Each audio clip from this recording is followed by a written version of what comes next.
ലോക്സഭാ തെരഞ്ഞെടുപ്പ് പടിവാതിക്കൽ നിൽക്കെ ബിജെപിക്കെതിരെ 1800 കോടി രൂപയുടെ അഴിമതി ആരോപണം ഉയർത്തി കോൺഗ്രസ്. കർണാടക മുഖ്യമന്ത്രിയാകാൻ ബി.എസ്. യെദ്യൂരപ്പ 1800 കോടി രൂപ പാർട്ടിക്കും മുതിർന്ന നേതാക്കൾക്കും നൽകിയെന്ന ആരോപണം. എന്നാൽ വെളിപ്പെടുത്തൽ നടത്തിയ ഇംഗ്ലീഷ് മാസിക പുറത്തുവിട്ട ഡയറിയിലെ കൈപ്പടയോ ഒപ്പോ തന്റേതല്ലെന്നാണ് യെദ്യൂരപ്പയുടെ വാദം.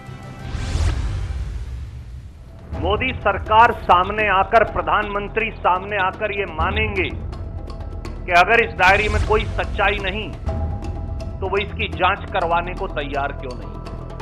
കർണാടക മുഖ്യമന്ത്രിയാകാൻ യെദ്യൂരപ്പ കേന്ദ്ര നേതാക്കൾക്കും പാർട്ടിക്കും കോഴ നൽകിയെന്ന റിപ്പോർട്ടിലെ പ്രധാന ആരോപണങ്ങൾ ഇങ്ങനെ: ബിജെപി കേന്ദ്ര നേതൃത്വത്തിന് നൽകിയത് 1000 കോടി രൂപ, നിതിൻ ഗഡ്കരിക്കും അരുൺ ജെയ്റ്റ്ലിക്കും 150 കോടി വീതം, നിതിൻ ഗഡ്കരിയുടെ മകന്റെ വിവാഹത്തിന് 10 കോടി, രാജ്നാഥ് സിംഗിന് 100 കോടി, അദ്വാനിക്കും മുരളി മനോഹർ ജോഷിക്കും 50 കോടി വീതം, ജഡ്ജിമാർക്കും അഭിഭാഷകർക്കുമായി 500 കോടി രൂപ.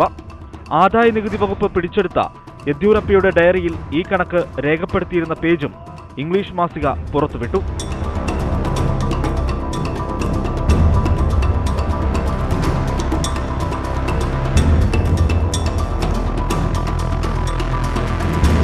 പരാജയഭീതി പൂണ്ട കോൺഗ്രസിന്റെ ജൽപ്പനങ്ങൾ മാത്രമാണ് പുറത്തുവരുന്നതെന്നും കൈപ്പടയോ ഒപ്പോ തന്റേതല്ലെന്നുമാണ് യെദ്യൂരപ്പയുടെ മറുപടി. Already inquired and found the documents are fake. Congress leaders have planted this story in the media to gain political mileage in the coming elections. ആരോപണം ലോക്പാൽ അന്വേഷിക്കണമെന്നാണ് കോൺഗ്രസിന്റെ ആവശ്യം. First independent investigation Modi ji और पूरे भाजपा नेतृत्व के खिलाफ क्यों ऑर्डर नहीं की जा सकती? മല എലിയെ പ്രസവിച്ചതുപോലെയായി കോൺഗ്രസിന്റെ ആരോപണമെന്നായിരുന്നു ബി.ജെ.പി. കേന്ദ്ര നേതൃത്വത്തിന്റെ പ്രതികരണം. വാർത്ത സത്യമാണെന്ന് ഉറപ്പുണ്ടെങ്കിൽ എന്തുകൊണ്ടാണ് രാഹുൽ ഗാന്ധി നേരിട്ട് ആരോപണം ഉന്നയിക്കാത്തത് എന്നാണ് ബി.ജെ.പി. നേതാക്കളുടെ ചോദ്യം.